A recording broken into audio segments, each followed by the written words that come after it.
and it says, these are several compelling reasons to be an Xbox fan. And they ask a question. What's your number one reason? Not your top 5, not your top 3, your number one reason for being an Xbox fan.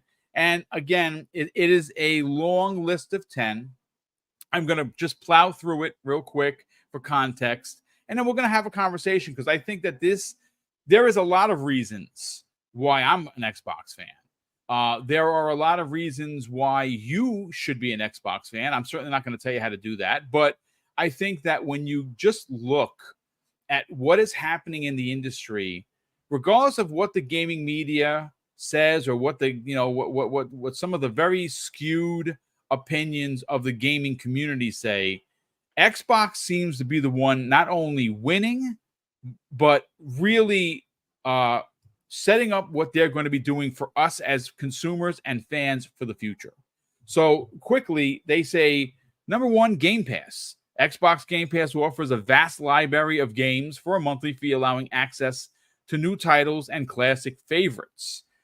Well, number two, exclusive titles, which again, exclusivity maybe not as powerful as a statement as it used to be, because, well, not everything is staying on Xbox, and a lot of people like me who felt a type of way about it had to come to realization that it's big business, and unfortunately some titles are going to go over to rival consoles.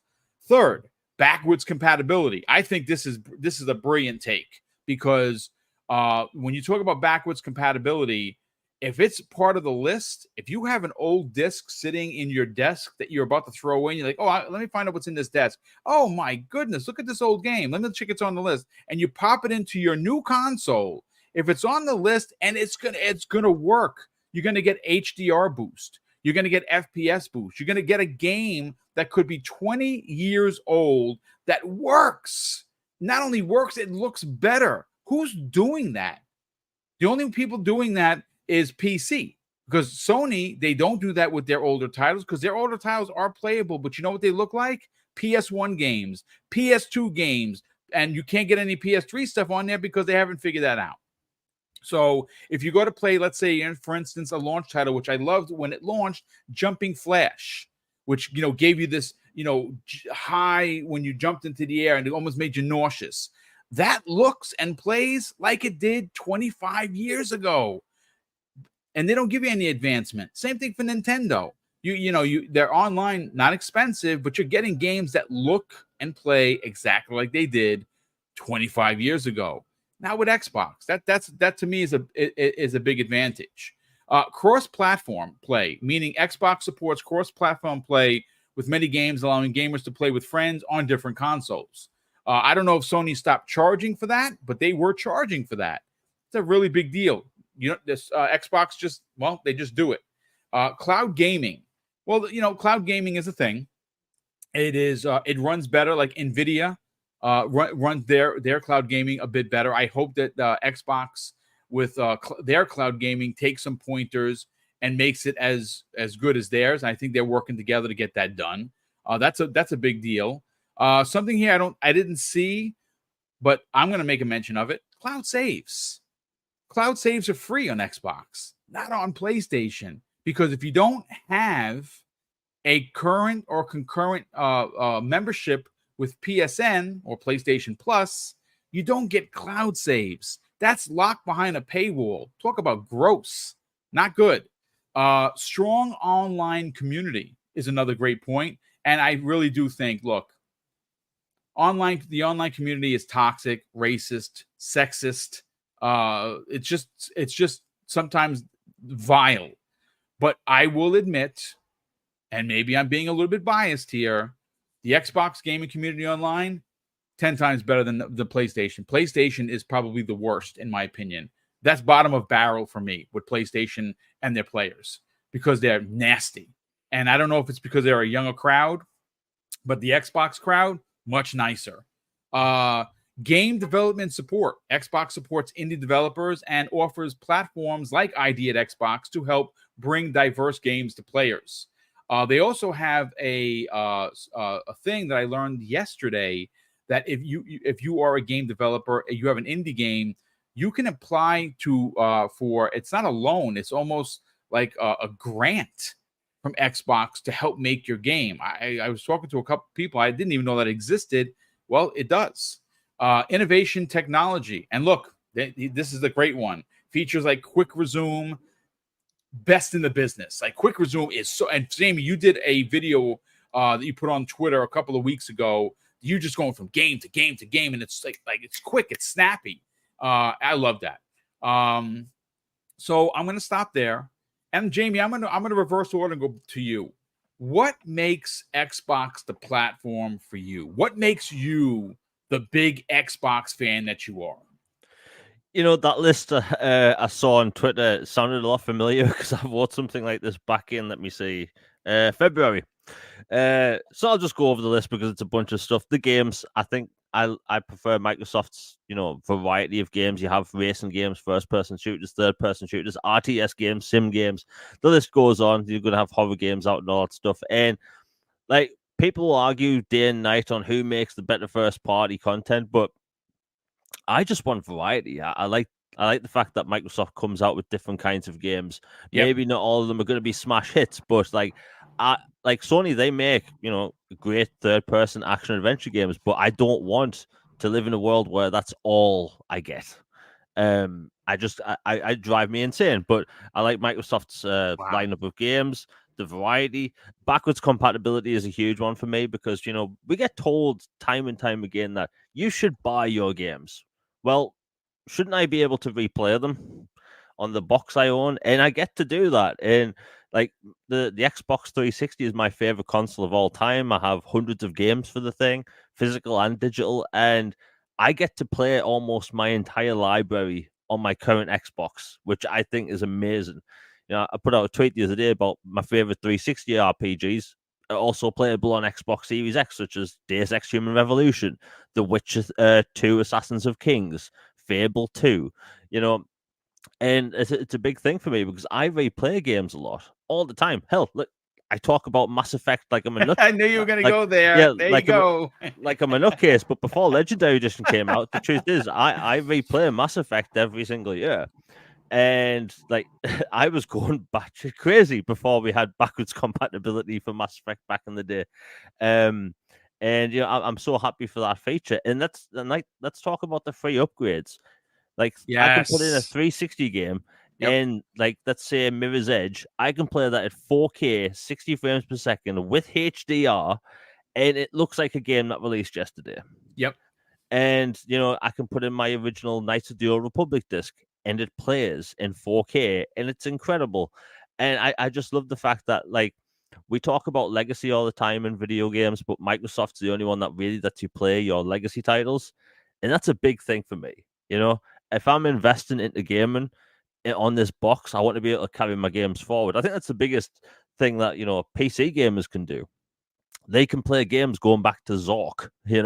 That's a huge thing. Yes. The next up, community. Like you said, community is the big one. If people have interacted with me online, you'll notice that I tend to attract nutcases for some reason, and it happens every single day.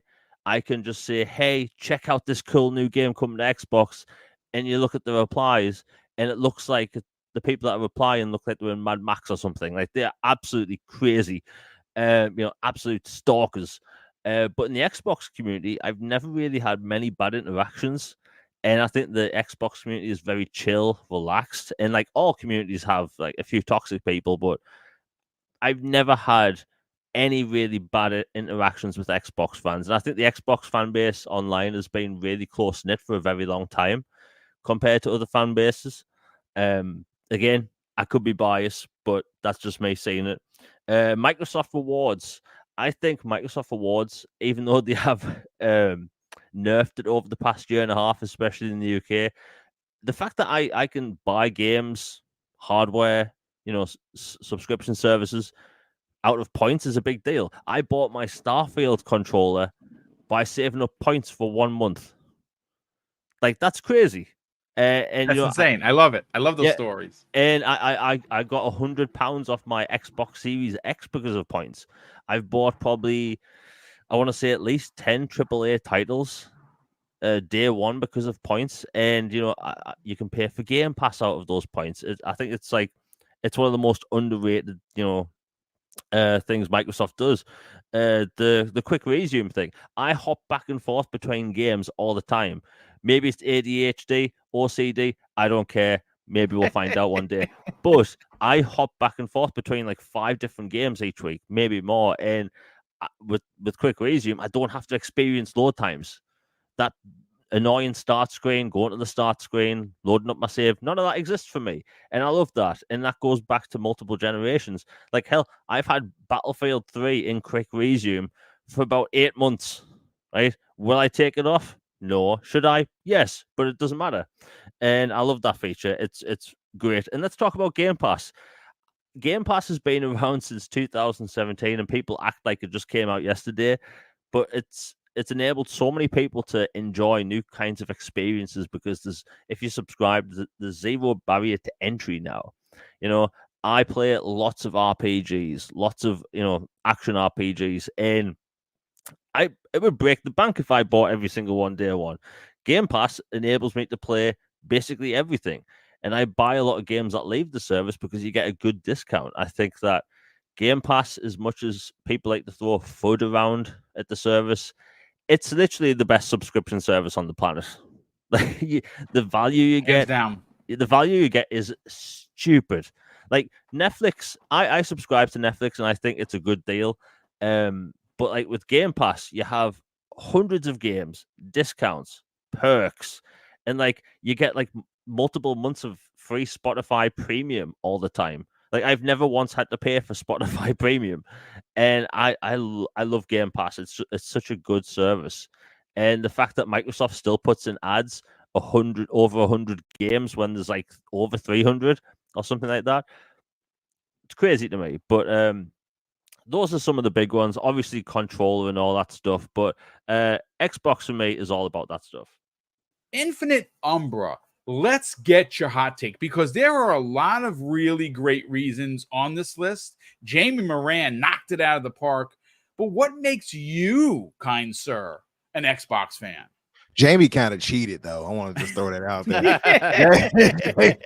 Jamie named numerous things. I'm like, you stole my answer too. No, I'm joking. Yeah, but you know what? Please elaborate on those because you guys are not going to have the. You might have the same points of contention, but not the same answer. Well, the Game Pass was one of them, right? But that's not what made me an Xbox fan. So I took it when I saw the question. It was like, what made you one? What it made me one is what you got on the screen right here, Halo. Halo is what made me a Halo Xbox fan. That's what brought me into the Xbox. Now, I have had most consoles from the Nintendo on up. I probably was more heavy on the PlayStation at a point to get to Dreamcast, things of that nature. But then when I got the Xbox, it's so weird because I remember when I got it, I picked up 2 games. One was Dead or Alive 3, and I reluctantly picked up Halo. I was like, "What's this game?" They like, and I had saw it before, but I didn't realize this was the one that showed at that Apple, Microsoft event when it was in third person and all that. I didn't realize it because I seen it in the OXM, magazine and stuff like that, but I kind of forgot about it. And I was like, "What's this game? I feel like I've seen this before." And the guy was in the GameStop and was like, "Oh no, this Halo's a first-person shooter." I'm like, "Oh, okay. I haven't played like first-person shooters since GoldenEye, really. I wasn't really into them like that. I tried the Unreal tournament and stuff like that. It was way too fast for my blood. I felt like I was having a stroke trying to play that. So I'm like, I guess one of the best decisions I've ever made, man. Yeah. Halo for me is the definitive first-person shooter of all time, and it set the standard of what first-person shooters should be and attain or go and aim for and go beyond, right? So for me, I'm sorry, I got too close to the mic. Halo kind of set that standard, and games that come after it, to me, owe a bit of honor to Halo for that. Just for how they set the standard of how to use first-person shooters on controllers, because before Halo, it wasn't really standardized that way. It was really different. Even GoldenEye wasn't played the same way as Halo is, as much as I enjoyed GoldenEye back in the day. So Halo is what brought me in. What kept me was all the other IP that Xbox managed to bring at the time. Like in the original OG Xbox, they didn't have a ton of IP just yet, but they did have. They did eventually get Fable. We did eventually, you know what I mean. We did have. It wasn't first party, but it felt like it. Went from Dead or Alive to Jade Empire, all these other games that really brought you into the ecosystem. Then we moved to the 360. We had Mass Effect. And that was unique to Xbox. It wasn't on PlayStation. It wasn't anywhere else. You could only get it on Xbox. Same thing with BioShock 1. Remember that? Same thing with BioShock. That's right. I forgot about that. And so, like, Xbox was doing what Sony kind of does now, which was money heading these games over the proper way. I hope they get back to that. Anyway, things of that nature is what really brought me in, and the diversity that they had during the 360 era is what really, I think, catapulted them to making them my favorite, my de facto, home, if you will. And then there's the community. The community, you mentioned it earlier, we can't go without pointing out that I agree with you when you said that this is the best gaming community at 100%. Now, to be fair, I can't speak on the Nintendo fans, but I don't know how well their internet connections are when they game with each other, having to give out numbers. Hey, you can hit me up at 8286-44. I'm like, you know what? I'm going to be on Xbox. Yeah, I'm going to pass on that one. Yeah, I'll see you on Play. If you're not on there, hey, it is what it is. Like, I'm not giving you all my numbers like that. But the thing is, I imagine their community is pretty solid too. They seem like the least problematic Nintendo. I'll give them that, the Nintendo fans. But PlayStation, Xbox, we've been going at it like Sega and Nintendo used to back in the day. So our communities is what I roughly judge things off of, and our Hoove brothers have been unpleasant for a long time, and I think the community is what really helped catapult me. Also, not catapult me, but also brought me into making this my home. I met a lot of friends through Xbox, people I've known for years now, people I do hope to eventually get a chance to meet in person, things of that nature. Some I have, and so that's really, really cool for that reason as well. So if I really had to say what made me an Xbox fan, it is Halo. Yeah. All the things that they added to gaming after the fact is what kept me. Obviously, Game Pass came way later, 2017, as Jamie pointed out. But now it feels to me like it's a must-have. Like, you cannot be on Xbox and not have that. I don't think you should consider yourself gaming and not have it. I think it's just that much of a necessity in gaming now, especially with the economy the way it is, people not making as much money as we used to because of the cost of living and inflation and things of that nature. It just feels like it is a necessity if you're going to game, because gaming is not a necessity. Gaming itself is a luxury. So having something like that makes it feel like, hey, this is a gift. It feels like it, even though you're paying. I mean, and what better gift do you get now? You're getting all these games a year, including now Call of Duty into it, right? So still bonkers, brother. It's crazy. Still to say it out loud. Again, if you would have said this 10 years ago, they would have called you a madman. Yeah, I know, right? Why So Serious said Umbra's lying. He never liked Halo until it moved to Unreal Engine 5.